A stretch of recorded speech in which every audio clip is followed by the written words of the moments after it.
33rd lecture 3.3, and what we are going to do is to solve the minor 2 examination problems, point out the difficulties that you experienced and the common mistakes that you made, and if time permits, as I hope it will, we shall do a little bit more on the scattering matrix of a 2-port.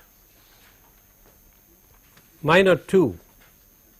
The first problem was with regard to a gyrator.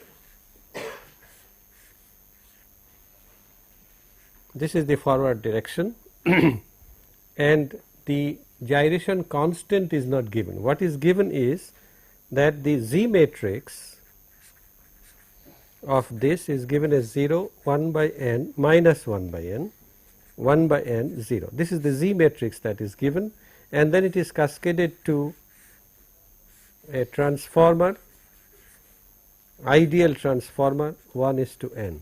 This is ideal.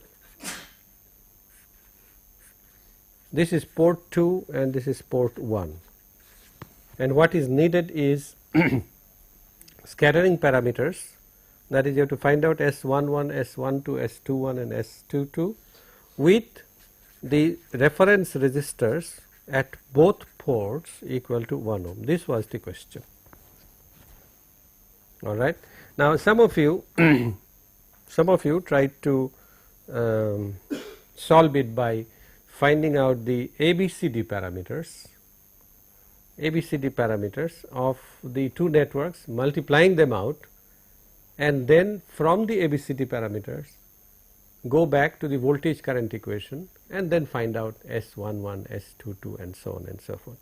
In the process, one of the mistakes that you did was that you assumed AD minus BC for this is equal to 1, which is not correct, or you used formulas which are true for reciprocal networks only. In fact, some of you calculated S21 and said because this is reciprocal, this must be equal to S12 equal to 1, which is not correct. The non-reciprocity is obvious here. The gyrator is a non-reciprocal network and therefore you cannot do that. One of the other mistakes that happened was with regard to the transformer equation. You see, the side that has n, the turns ratio, it is from this side that the impedance is n squared times the impedance here, not from this side. And the voltage current equation many of you could not write correctly. That is a pity. It is an open book, open notes examination, and you must be able to write the voltage current equation. Now the simplest way that I find of doing this is to assume the voltages and currents. Do not make any conversion, just find out, just write down the voltages and currents at various points and you will see how easy it becomes. This is V1, this is I1. I suggest that you take this down. This is, let us call this V2 prime, I2 prime. These are our conventions. Then this is V2 and this current is I2. All right, that is all that we need. Now if you look at the gyrator, well, what you have to do is to calculate S11 and S21, you have to terminate the port 1 into a 1 ohm resistor in series with a VG1, a voltage source VG1. All right. And if I look at the gyrator, then obviously V1, you see the equation is V1 V2 prime, the Z matrix is given 0 minus 1 by n 0 times I1 I2 prime. This is the Z matrix equation, V1 V2 prime. These are the two voltages and these are the two currents. Therefore V1, as you can see, is equal to minus I2 prime by n, and then V2 prime is equal to I1 by n. That is all. So let us find out the input impedance of at port 1, that is Z1 which is equal to V1 by I1, V1 by I1. Now let us substitute for V1, minus I2 prime by n multiplied by I1 is n times V2. So, n times V2, that is equal to 1 by n squared, and I can write this as V2 by minus I2. All right. Now, V2 by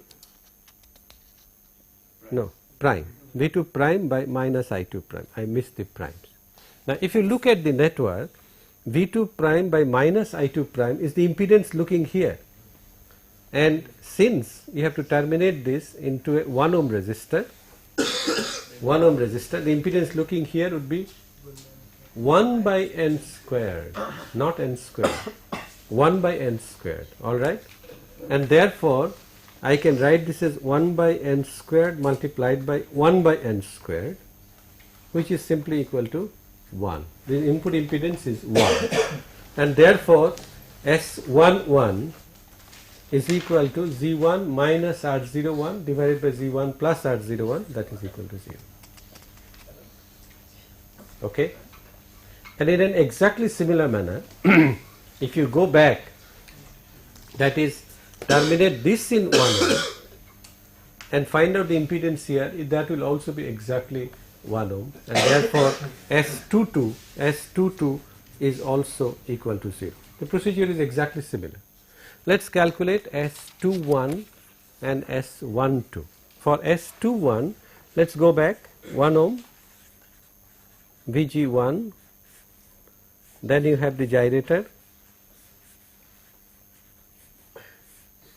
and the ideal transformer 1 is to n. This is 1 ohm. This is what you have to calculate, V2. Okay. And to do that, this is V1 I1, again V2 prime I2 prime. Now, since this impedance looking here is 1 ohm, obviously these are simplifying things. Things that it should be V1 should be equal to VG1 by 2, and V1 is the voltage dropped across a 1 ohm resistor by the flow of a current I1. I1 flows, I1 sees a resistance of 1 ohm, and therefore this must be equal to I1. Is that clear? And once you, pardon me, is that okay? You see the impedance here is 1 ohm. So, V1 is the drop in a 1 ohm resistor due to a current of I1, and therefore V1 is equal to I1 multiplied by 1. And once you recognize this, it becomes very simple.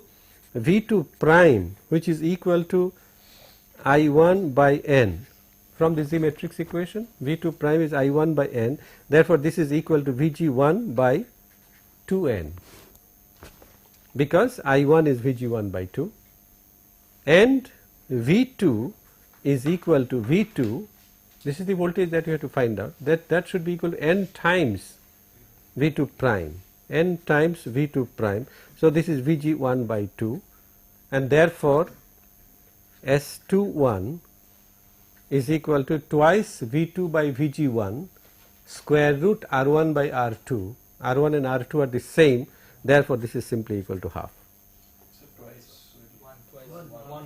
I beg your pardon. This will be equal to 1, because S21 is twice V2 by Vg1. Okay. Now, the total device is non-reciprocal, and therefore, if you found out, many of you did, if you found out by mistake due to change of sign of a particular current that S12 is equal to 1, you should have suspected your calculation right then and there. You didn't. S12 cannot be equal to 1 because the gyrator is non-reciprocal, and non-reciprocal device cascaded with a reciprocal device cannot make it reciprocal. It is possible the other way around. You may have combinations of non-reciprocal devices which make the total network reciprocal, but not the other way around. And therefore, if you proceed in an exactly similar manner and take account of the directions of current correctly, and the transformer equation correctly, you should be able to obtain S12 equal to minus 1. That is the correct result. That is question number 1. Yes. So for reciprocal networks, is it necessary that S21 should be equal to minus S1? No, for a reciprocal network, reciprocity demands that S12 is equal to S21, not the negative, no. For reciprocity, S12 should be equal to S21 from the definition of reciprocity, because what you are doing is interchanging the source and the load, interchanging the cause and the excitation. Reciprocity demands that these cross scattering parameters or the transmission parameters, transmission scattering parameters. So this is the forward transmission coefficient and this is the reverse transmission coefficient. The two should be equal. This device is non-reciprocal. Question number 2 is a network which is a parallel combination of two networks. One is R, R and C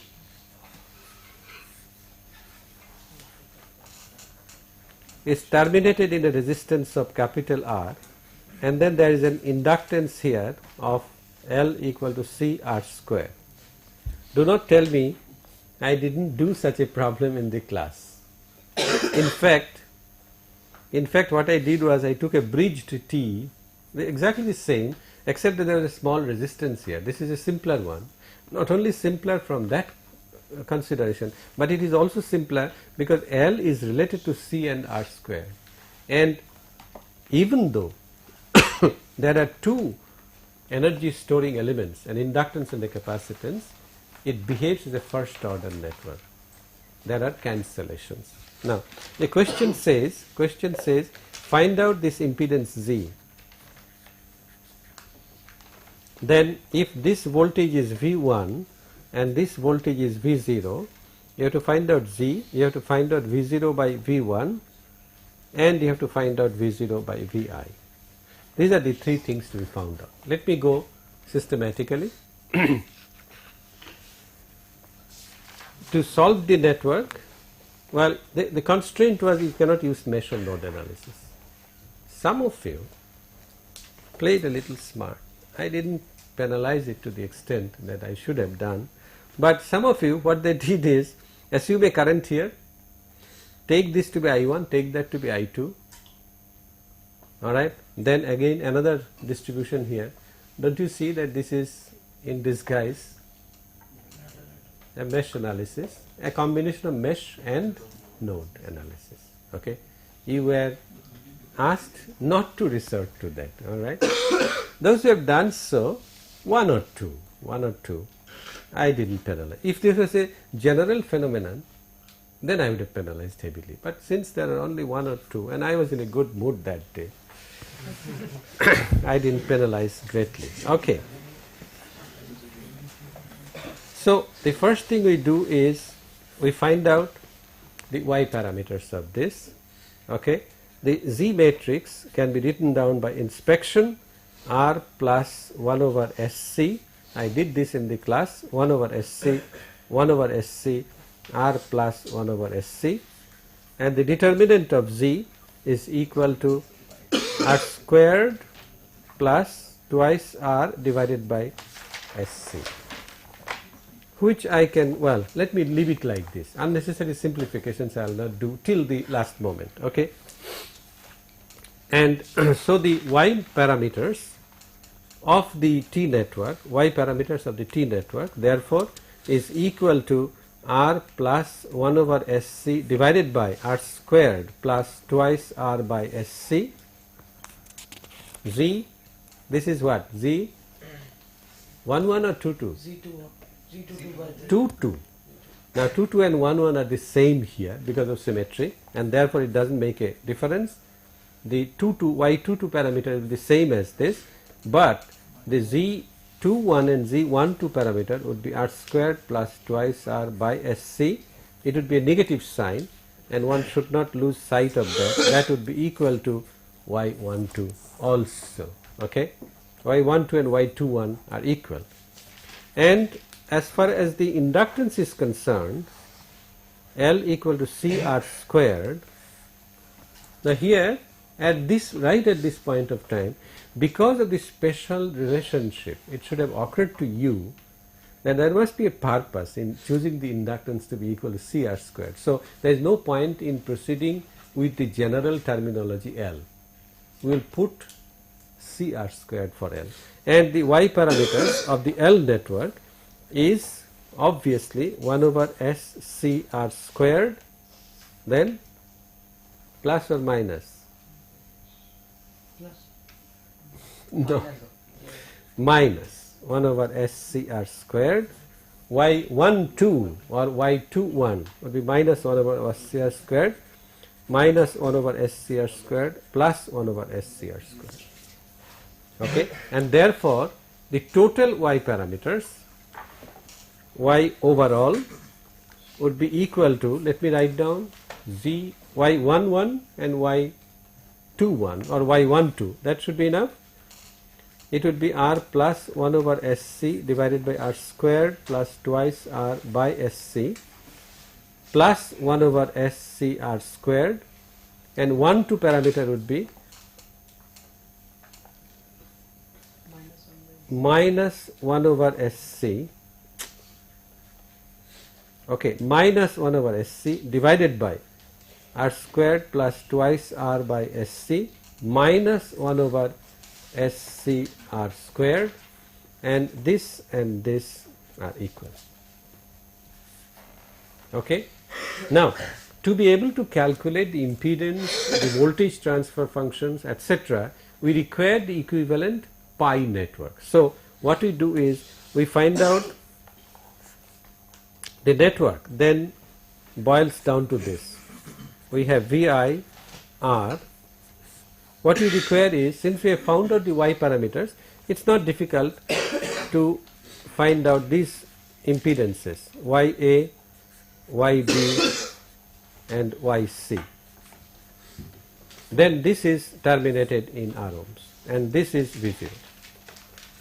And this is what we want, Z, and we also want this voltage V1. Okay. Now obviously, because of symmetry, YA and YC are equal. It suffices to find out just one of them. And YB, it should be obvious. YB is simply minus Y12 or minus Y21. Therefore, therefore YA is equal to, you see the simplification, it is simply R divided by R squared plus twice R by SC. Okay? Because the other things cancel, minus 1 by SC and minus 1 by SCR squared, they cancel, and this is equal to Y sub C, and Y sub B is simply the negative of minus Y21, which is 1 over SC divided by R squared plus twice R by SC plus 1 over SCR squared. Do you understand this? Because the shunt, the bridging element should be minus Y12, okay, or minus Y21. And once you have done that, the let me go back to the network. Once you have done that, the impedance would be, this impedance would be, now at this stage I would suggest that you make a simplification of this. Make a simplification and things shall be obvious. What you have to do is find the admittance of this combination, that would be YC plus 1 over R, then take the impedance of that. Well, let me write it down. Z would be equal to 1 over, okay, let me look at this and write it down. 1 over YA, this admittance comes in parallel with an impedance, okay, so 1 over, no, I've made a mistake.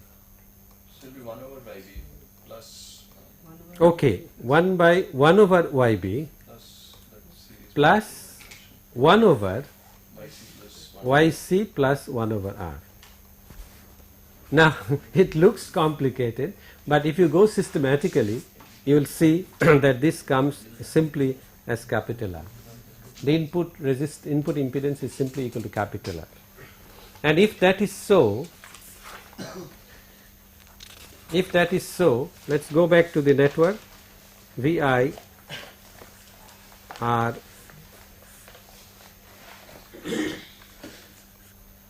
YB YC R V0, and there is YA here. This is V1. If this impedance is R, then obviously V1 is equal to VI divided by 2. Is that correct? If this impedance is R, then VI divides into two equal resistors, and therefore V1 is VI by 2. And V0 by V1 is not affected by YA, and therefore it is simply equal to R parallel ZC, which you have already found out, divided by R parallel ZC plus ZB. And if you substitute the values and do a bit of simplification should be obvious, it simply becomes 1 by SCR plus 1. It is as if the total network, you see that it's a first order transfer function. The total network behaves as first order, although there are two energy storage elements. Okay, and it is as if what you are doing is you are taking an R. Isn't it the same transfer function?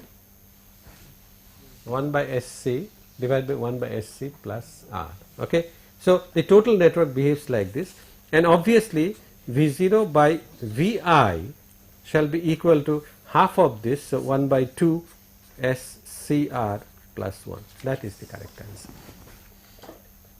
The mistakes or the mistakes that many of you committed in this is not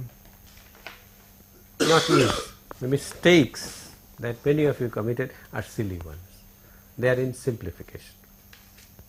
Okay, you made a mess of a very long expression and you continued with that, you didn't simplify, and ultimately there were problems.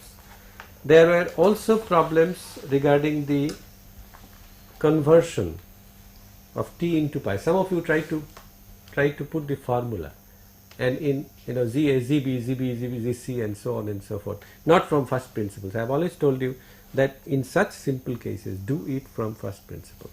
Okay, and in this simplification somewhere along the line there has occurred a mistake. Question 3 was to calculate two input impedances, and there also what I wanted, the first problem was to judge whether you have understood what is an ideal transformer. That's about all. Okay, it was an ideal transformer like this, and you will see how simple the question is. 1:n ideal, and these two are connected. These two are connected. These two are also connected, but through a resistance R. Now the input impedance is to be calculated. So we say this is V1. Now the mistake that many of you did was to assume this current to be I1, and it is the same as the current flowing to the primary, which is not correct, because there is another path. Okay, and some of you draw a line here and put a current I2 here. It was as if I2 was divided into two parts. No, I have given that this has been left open, and if this current is I2, obviously this current is also I2, and the input impedance now is V1 divided by I1 plus I2. This is the input impedance. That's all that one has to calculate. And well, you formulate a voltage here, and since it is 1:n, you get V2 equal to nV1, and I2 equals to minus I1 by n. This is the equation that many of you faltered, and this is why some of you got incorrect answers. Yes, sir. You see, what you should remember, Amandit, is that this is an ideal transform, so it should be perfectly lossless. V2 I2 plus V1 I1 must be equal to 0. This is the easiest way of remembering. Okay, V2 I2 must be equal to minus V1 I1. Yes, what was your question? So, can you use this mathematical equivalent of this three-terminal network? Because this You transform cannot, because I was going to say this, because L1 and M both are infinite. So L1 minus M, you don't know whether it is infinity or 0. It's a difference between two infinities and we don't know what it is. An ideal transformer has primary as well as secondary inductance equal to infinity, but their ratio is finite. In that case you can assume I1 to be negligible. No, that does flow a current. That does flow a current. It's a magnetizing current. What is your logic for assuming this to be 0? So we are saying L1 is infinity. Oh, so? Okay.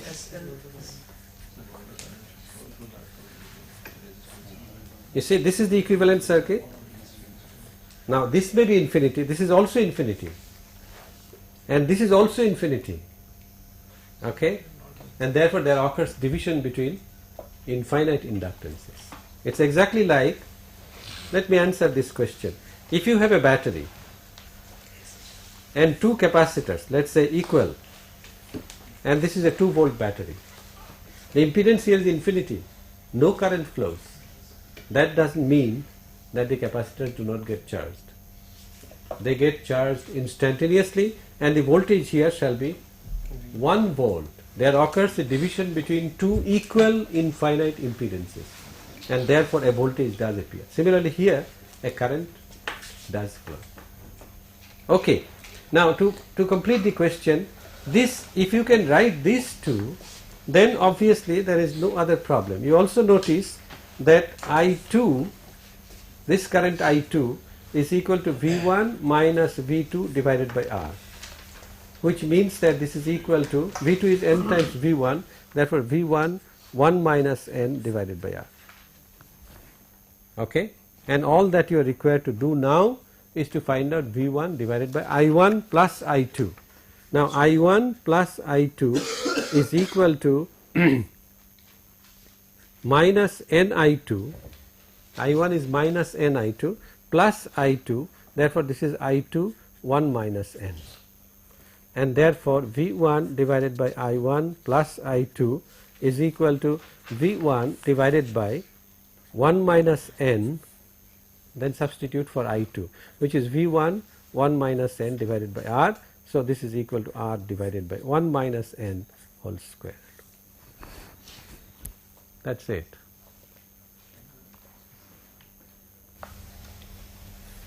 One conclusion which I am tempted to make is the following, that if you have a circuit like this, these two are connected and this is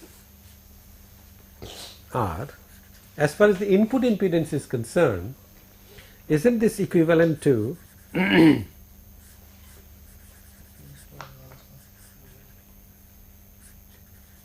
some resistance R prime here? No, the same resistance R, but the turns ratio, instead of 1:n, it is 1:, why not 1 minus n? Turns ratio cannot be negative. Okay, therefore it is 1 minus n or n minus 1, depending on whether n is greater than 1 or less than 1. One cannot say definitely. So you say 1 minus n mod, because when you square it, it doesn't matter. Alright, this is one equivalence which is sometimes found useful in network synthesis problems. The last question, question 3b, was simply, if I am not mistaken, I think I did this in the class.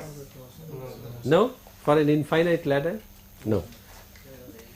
But many of you, most of you got it correctly. Not all.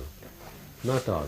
Because I tell you, As far as the phrase silly mistakes are concerned, this is not a monopoly of any particular individual. There are many individuals who do commit silly mistakes, and all that you have to do here is to recognize that 1, 2, and then what you see to the right is the same as the network, and therefore all that you have to do is this.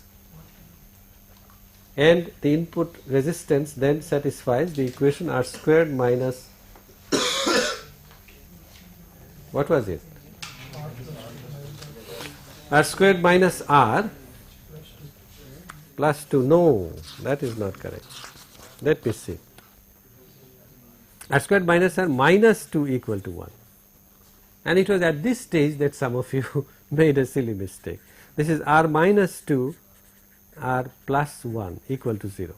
And it is 2 or minus 1. Minus 1 is not possible because it is all positive resistor, and therefore R must be equal to 2.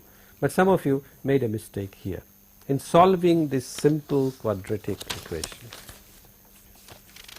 All right. Is there any question? No.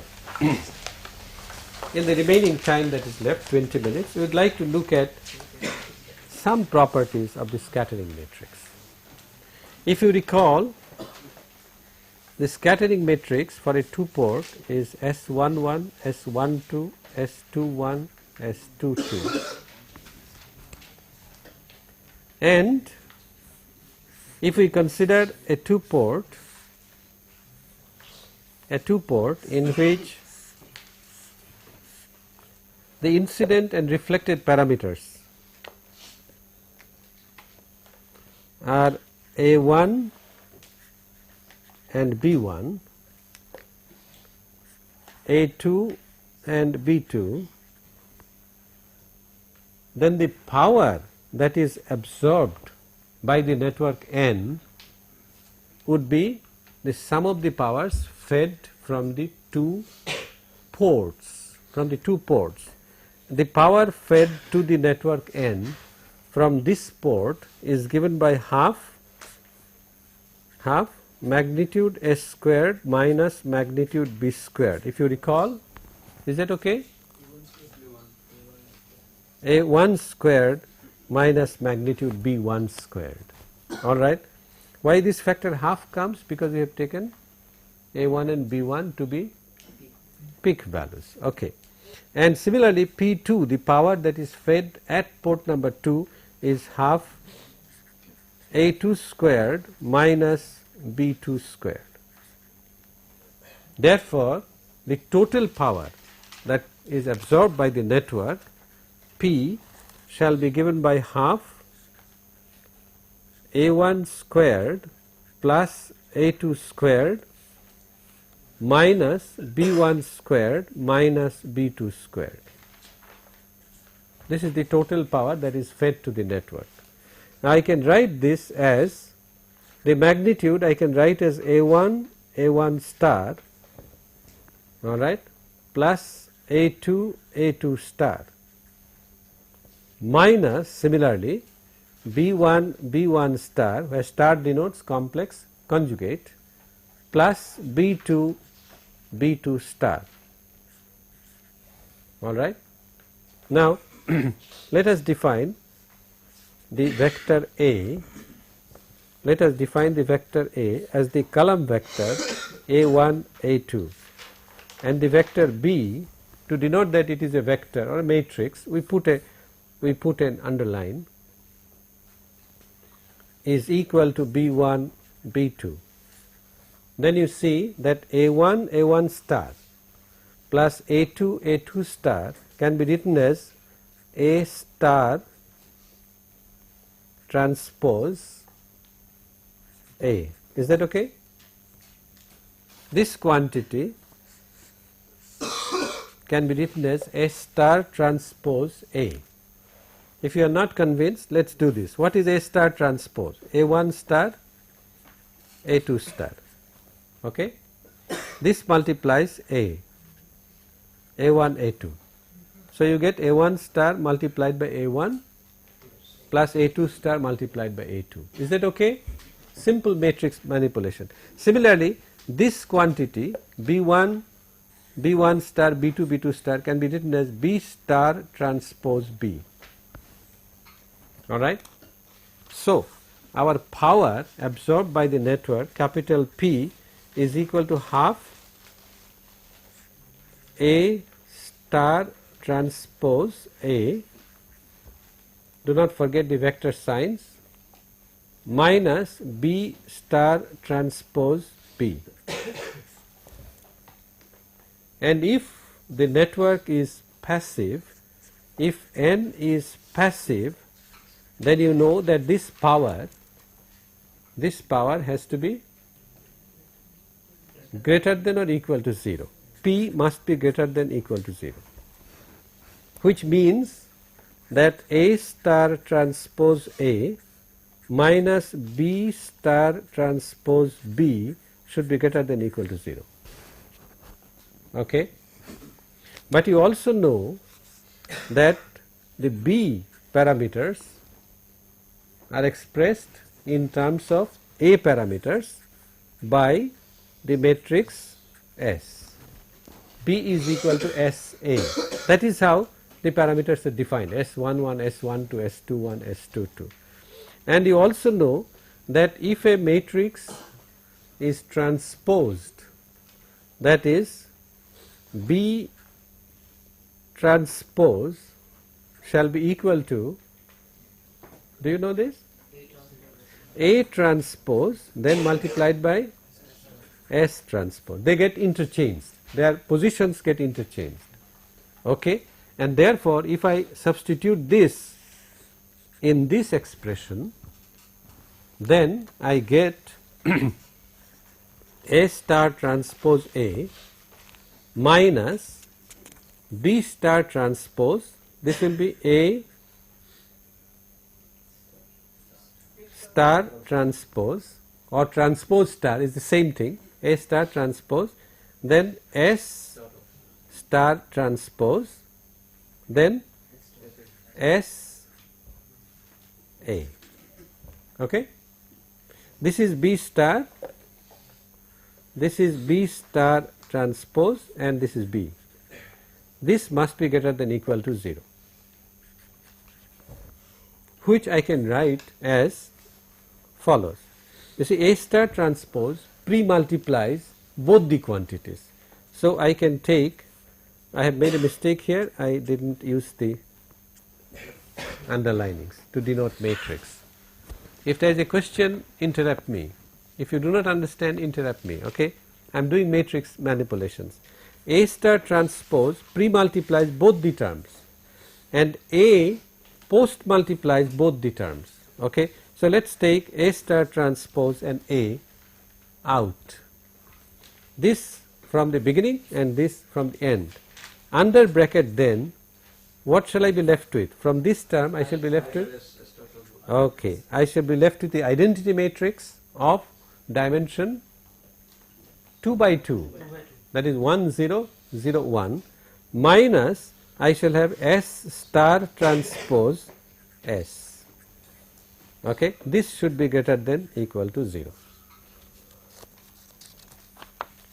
Now, this form, what is the dimension of A star transpose? Let us look at the dimensions. What is the dimension?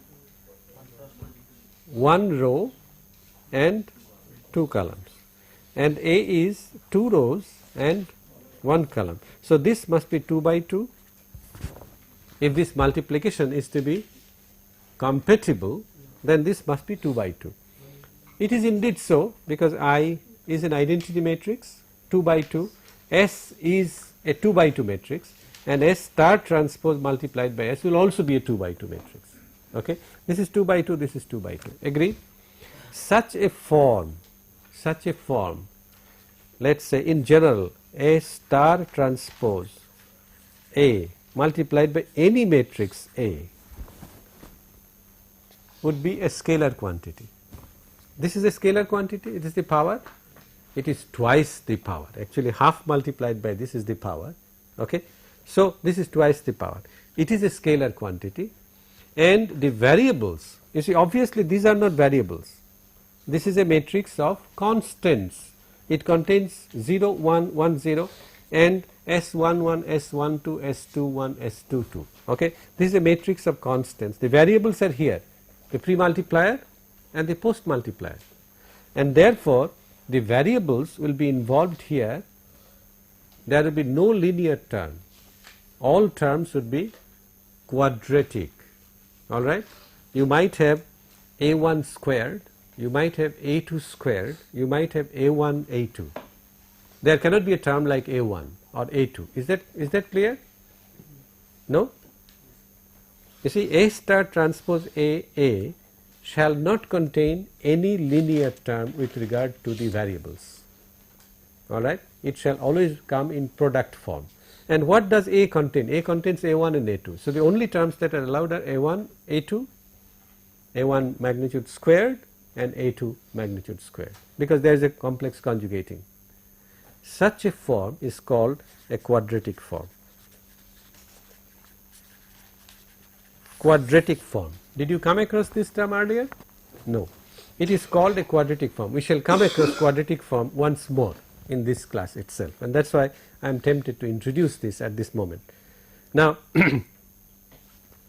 it can also be proved from matrix theory that if a quadratic form is non-negative, if a quadratic form is a scalar quantity, if it is non-negative, okay, another name for this is positive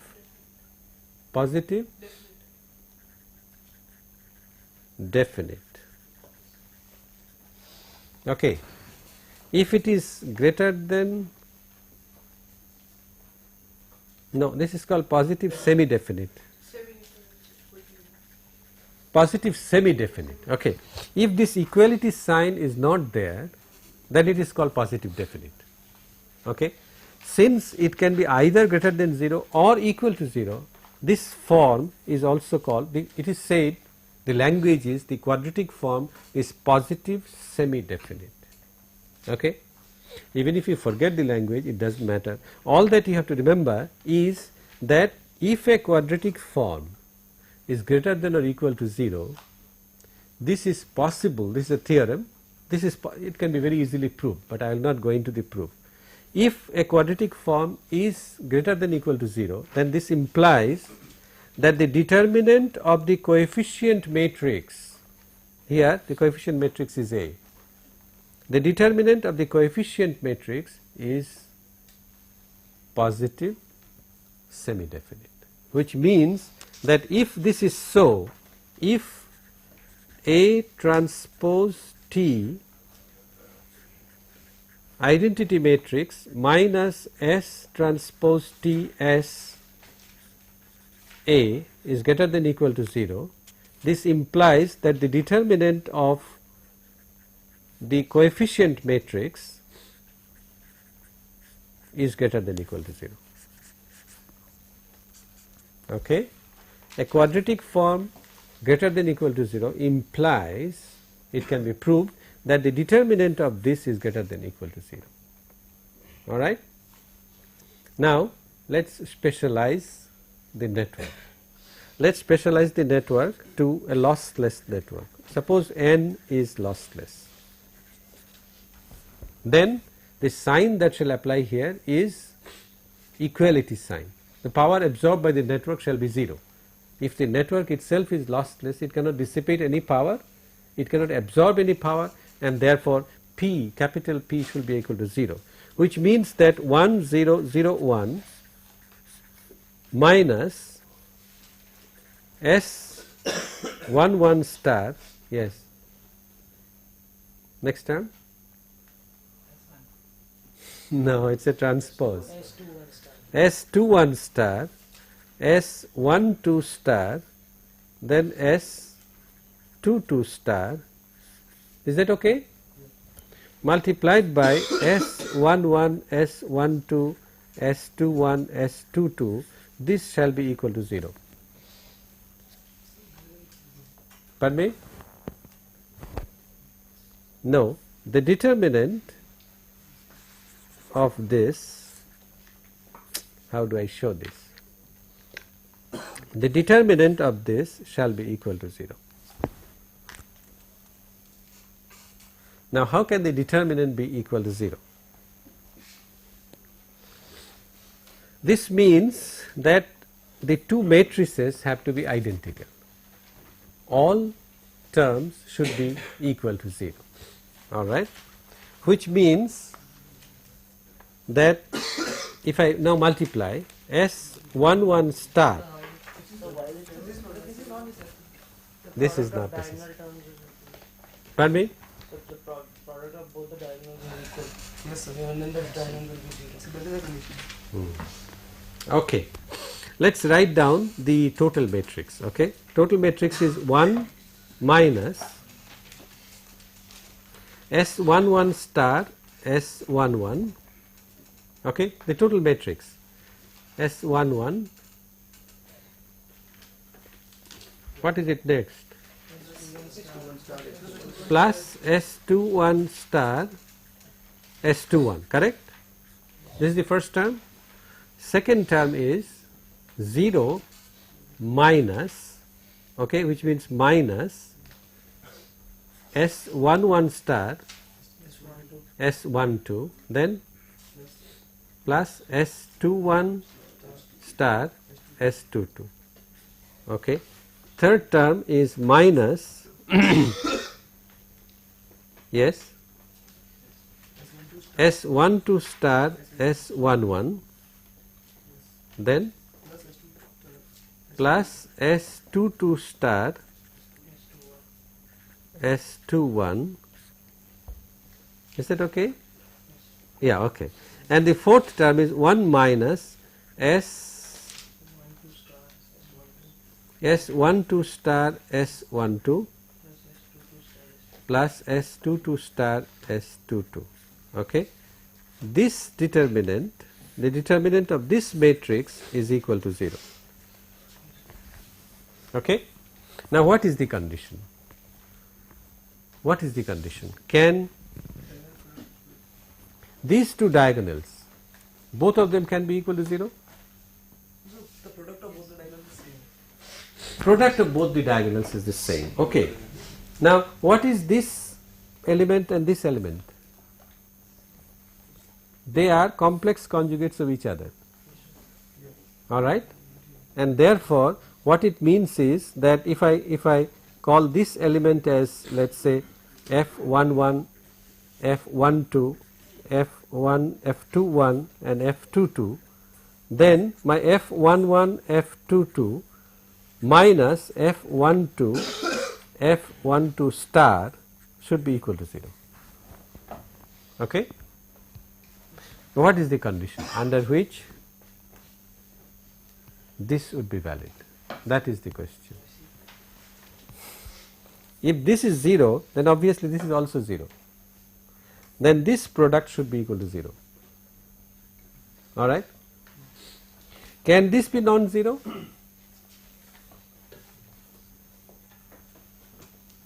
Can this be non-zero, F1 to F12 star? Why not? They are individually 0. Hmm? If F12 is 0. If F12 is 0, then F12 star must also be 0. Complex conjugate of 0 is So then 0. only the product can be. But the question is, can we have F12 not equal to 0? Is that a possibility? Yes, sir. Yes. Okay. Pardon me? So we can have F12 not equal to 0 and equally the condition, and at the same time the condition is satisfied. F1 So but then, so the complex part of the other side Yeah. should be 0 because this becomes real. What becomes real? So F12 star. You see, this is a real quantity. Yeah, that's where lies the. You see, this is a real quantity. So is this. Therefore, the product of these two is real. is real.